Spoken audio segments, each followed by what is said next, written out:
نبی کریم صلی اللہ تعالی علیہ وسلم نے ارشاد فرمایا 3 لوگ ہیں جنہیں دیکھ کے رب مسکراتا ہے۔ یا رسول اللہ صلی اللہ علیہ وسلم وہ کون کون سے؟ تو محبوب فرمانے لگے ایک وہ بندہ ساری مخلوق سوئی ہے، آدھی رات ہے، رات کا پچھلا پہر ہے، اس نے اٹھ کے وضو کر لیا، مصلی پہ کھڑا ہو گیا خدا کی یاد میں، فرمایا اسے دیکھ کے رب مسکراتا ہے جو اس کی شان کے لائق ہے۔ مسکراتا ہے اللہ۔ یہ تو سونے کا ٹائم تھا، یہ تو گہری نیند آنے کا وقت تھا، رات کا پچھلا پہر۔ رات پوے تے بے درداں نو نیند پیاری آوے تے درد منداں نو یاد سجن دی ستیاں وی آن جگاوے، اور ساون کی کالی راتوں میں جب بوندا باندی ہوتی ہے وہ راتوں کو اٹھ اٹھ روتے ہیں جب خلقت ساری سوتی ہے۔ اللہ مسکراتا ہے۔ اور سننا میرے بھائی، میرے نبی پاک صلی اللہ تعالی علیہ وسلم فرماتے ہیں جب مسلمان نماز کے لیے صفیں بناتے ہیں نا، ترتیب لگ رہی ہوتی ہے، اب اللہ کی بارگاہ میں کھڑے ہوں گے، قیام کریں گے، رکوع کریں گے، سجود کریں گے، فرمایا جب مومن صفیں بناتے ہیں تو رب دیکھ کے مسکراتا ہے،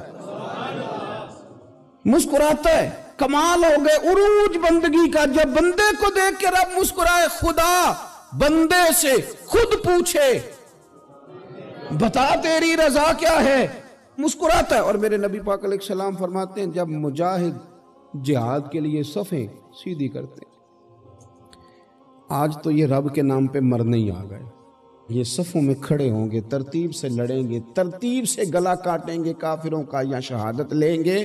فرمایا جب جہاد کے لوگ صفیں بناتے ہیں تو رب انہیں دیکھ کے مسکراتا ہے۔ کتنے نصیبوں والا وہ بندہ ہے جسے دیکھ کے مسکرا دیا۔ او یار کبھی تیرا بیٹا تیرے سامنے مسکرائے نا چھوٹا تو تیرا دل باغ باغ ہو جاتا ہے۔ تیری ماں بیمار کسی ایک دن صحیح طرح ہنس پڑے تو طبیعت خوش ہو جاتی۔ مجھے بتاؤ نا جس کا رب بھی اسے دیکھ کے ہنس پڑے، جو اس کی شان کے لائق ہے، کیا اس بندے کے نصیبیں ہیں، کیا اس کے مقدر ہیں۔ آپ اس مقام پر اپنے آپ کو لائیں۔ اب دیکھیں نا یہ حدیث آپ نے سن لی، اب ہم نے نا اس طرح صفیں نہیں بنانے جس طرح ساری دنیا، اب ذرا صفیں بھی شوق سے بنائیں گے، اب ذرا تھوڑا سا شوق پیدا کریں گے۔ بھئی یہ تو میں وہ کام کرنے لگا ہوں جسے دیکھ کے رب مسکراتا ہے۔ نبی پاک صلی اللہ علیہ وسلم نے فرمایا جب کوئی بندہ توبہ کرتا ہے نا، ہم توبہ کا رٹا لگاتے ہیں، یا اللہ میری توبہ یا اللہ۔ اور توبہ کا تو مطلب یہ ہے کہ پچھلے گناہوں سے پکی توبہ، آج کے بعد یہ غلطی نہ کرنے کا پکا وعدہ۔ تو نے ساری شب برات رو کے گزاری ہے، بتا سویرے جھوٹ جوڑنے کا ارادہ ہے تیرا؟ آج کے بعد رشوت تو نہیں نہ لے گا، ملاوٹ تو نہیں نہ کرے گا، یہ توبہ ہے۔ اور اگر سارے کام اسی طرح کرنے تو پھر یہ توبہ کا رٹا ہے، جتنا مرضی لگاؤ۔ حضرت علی بن ربیعہ رضی اللہ تعالیٰ عنہ فرماتے ہیں میں مولا علی کے ساتھ تھا، مقام حرہ کی طرف جا رہے تھے، حضرت علی نے ہاتھ اٹھا کے دعا مانگی ہماری تعلیم کے لیے، ورنہ حضرت علی ہم صحابہ کو محفوظ عن الخطا تو مانتے ہیں نا۔ ہاتھ اٹھا کے کہا اے اللہ ہمارے گناہ بخش دے، تیرے علاوہ کوئی معاف کرنے والا نہیں۔ اور پھر حضرت علی آسمان کی طرف دیکھا اور دیکھ کے نا حضرت علی بن ربیعہ کو تو مسکرائے۔ حضرت علی بن ربیعہ کہنے لگے حضور مسکرائے کیوں ہو؟ فرمانے لگے ایک دن میں حضور کے ساتھ اسی طرح آیا تھا، اسی طرح حضور نے دعا فرمائی تھی ہماری تعلیم کے لیے، اور پھر حضور مجھے دیکھ کے مسکرائے تھے اور فرمایا جب کوئی بندہ رب کی بارگاہ میں اس طرح استغفار کرتا ہے تو رب مسکراتا ہے، اور مسکرا کے فرماتا دیکھ لو میرے بندوں کو پتا ہے کہ میرے علاوہ معاف کرنے والا کوئی نہیں، انہیں پتا ہے، تم اس کی بارگاہ میں رجوع تو لاؤ، آؤ تو صحیح دو آنسو لے کر۔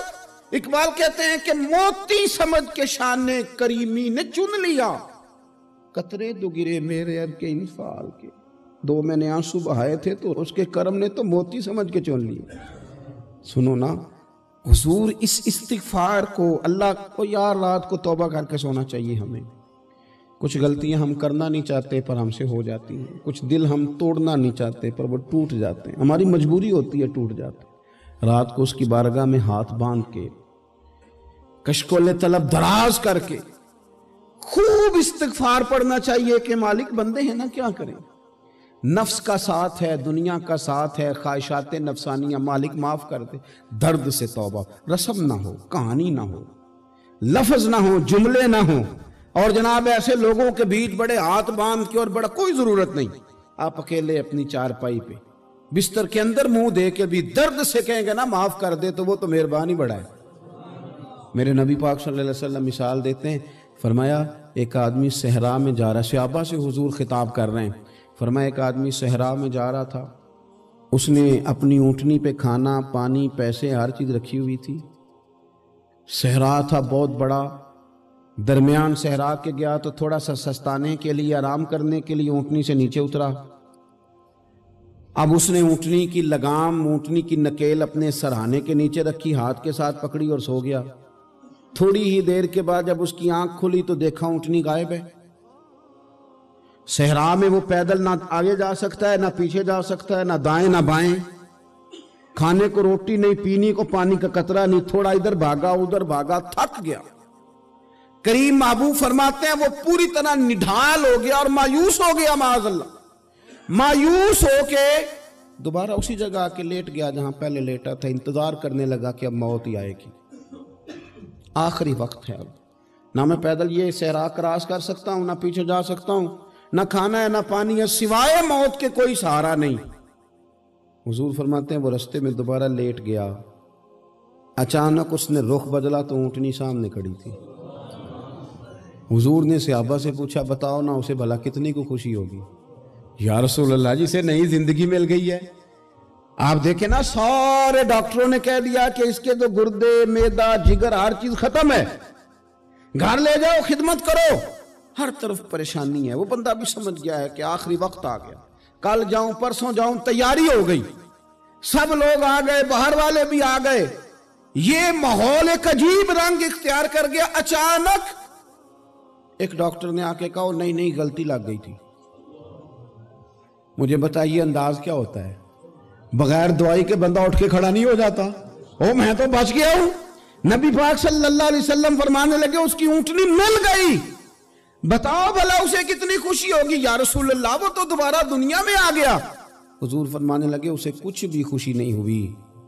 جب کوئی رب کا گناہ گار بندہ آ کے توبہ کرتا ہے، رب کو اس سے کئی گنا زیادہ خوشی ہوتی ہے۔ میرا بندہ آ گیا ہے، میرا بندہ آ گیا ہے، میرے گھر آ گیا۔ اس نے آنسو بہائے ہیں، اس نے کہا اللہ میں تیرا ہی ہوں، تیرا ہی رزق کھاتا ہوں، تیری ہی زمین پہ رہتا ہوں، تیرے نام سے میری سانسیں چلتی ہیں۔ وہ آ گیا۔